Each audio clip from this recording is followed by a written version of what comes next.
get more and more surreal. I was going to ask Ralph, too, if he'd encountered any protesters here. If there's any protesters, you know, speak now or forever hold your peace.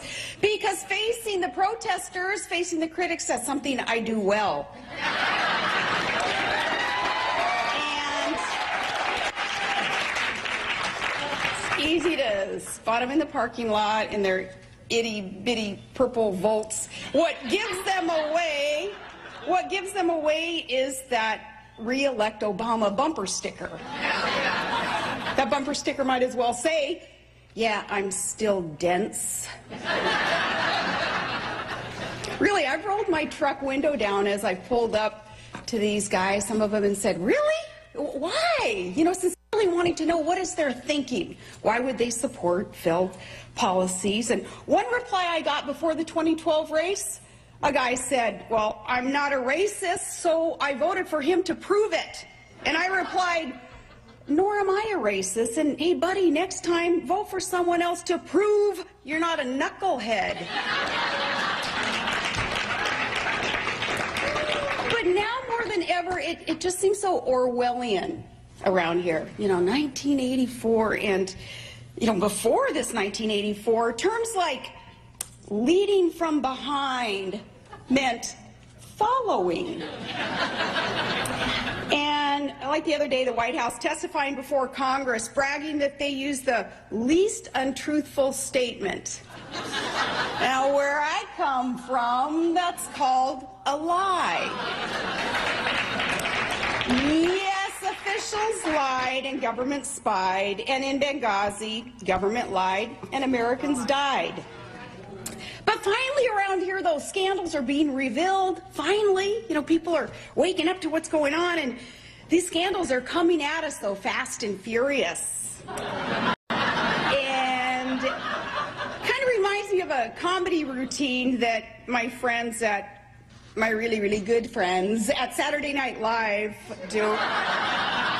They should think of me as a friend. You know, for a while there, I was providing more job security for the Tina Feys of the world and doing more for those employment numbers than Obama's ever done. But what SNL does is they have this skit where they do this fake newscast, and they read some completely absurd news report, and then they finish it with an incredulous, really?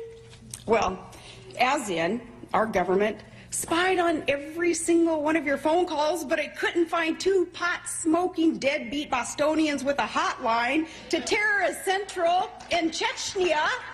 Really?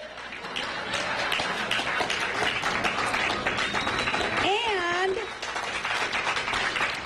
it's built apparatus to sneak into all of the good guys' communications, but oopsie-daisy, it missed the Fort Hood mass murder of our own troops, despite this Islamic terrorist declaring his ideology in numerous Army counseling sessions and on his own business cards. But whoops, no red flags there.